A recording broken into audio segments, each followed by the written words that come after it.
As a kid, and like probably many other kids, I always had this idea that if you had less money, your food would be garbage, and that if you had more money, your food would be amazing.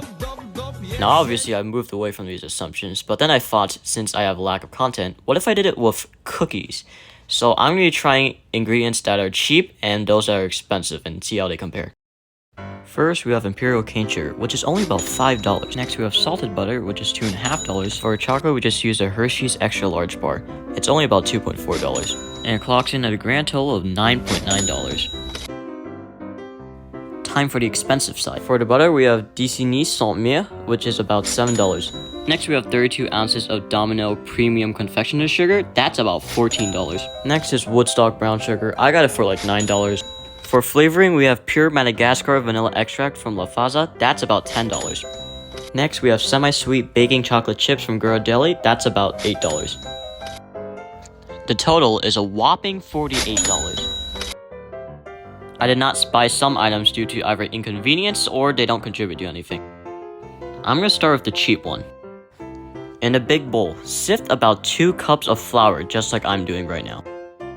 No, you should do separate cups of flours at a time so that the flour does not become messy as it piles up. After you're done sifting, add 1/4 to a half a teaspoon of baking soda. For the chocolate, cut the bar in half because we are using way too much. Perhaps the most tedious part about this is that I have to dice it like this, and you're gonna need a really big knife for this because the chocolate bar is just too thick. Anyways, once you cut it diagonally from that way, you want to start moving it to the other way and then start cutting it diagonally from this way. To start adding the ingredients, first you want to add your softened butter.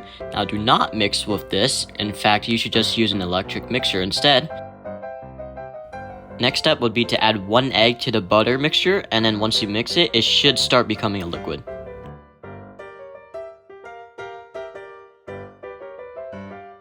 After finally having the brain to get an electric mixer, I started mixing it and it was definitely better than using a hand mixer. After thoroughly mixing, add half a cup of sugar for the sweetness. For the second to last step of making the dough, add your flour mixture in and then start whisking it until you eventually have a nice dough. After thoroughly mixing your dough, it's now time to add the chocolate.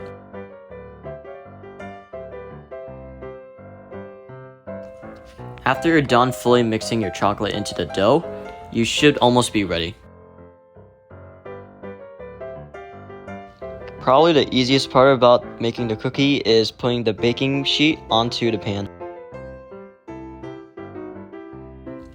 In the meanwhile, set your oven to preheat at 350 degrees and you'll start baking with 20 minutes. And now the fun part. Start scooping out cookie dough and placing it on the tray. Make sure you also flatten them a little bit at the ends, and you'll probably make about 9 cookies. Anyways, place your cookie into the oven once the oven is done preheating. And I kind of messed up here, so make sure you hold your baking sheet too. Next, just let it bake for 20 minutes. My cookies may look a little big, but that's only because I didn't flatten it. Alright, time for the expensive one. First, I added in my rich butter, and then I used an electric mixer to stir it on low for probably about a minute. Anyways, after you're done creaming the butter, add your egg, and then you want to also start mixing again until you get that nice rich yellow color. After you're done mixing, I added 1/3 of my premium confectioner sugar and a 1/3 cup of brown sugar. Once again, mix until you have sort of a dough color. This tiny bottle right here, that's $10 and that's the vanilla. Add 2 teaspoons of it. Once again, mix until the vanilla is evenly distributed. Next, I added my dry mixture, which is the same from last time. Now, to mix this, you want to make sure you don't do it too high or you're just going to get flour all over the place. Anyways, start mixing the dough and then switch to a different tool to make sure that you can form it into a shape. The final step is to take your chocolate chips and start adding them in.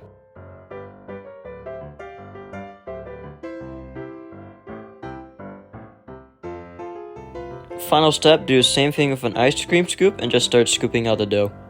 Also remember to flatten them, unlike me.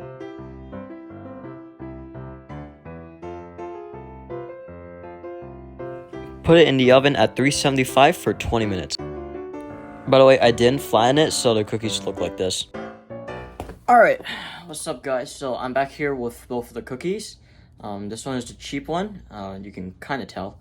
And this one is the expensive one, made with better ingredients.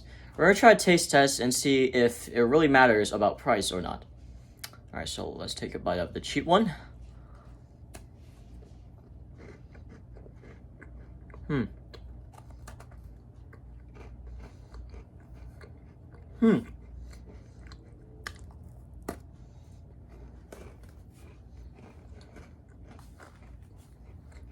This is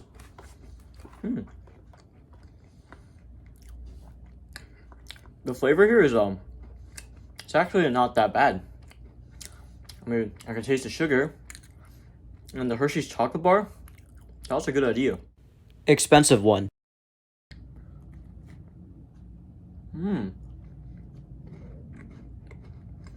Wow.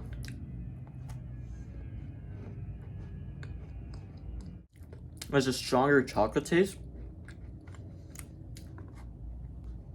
And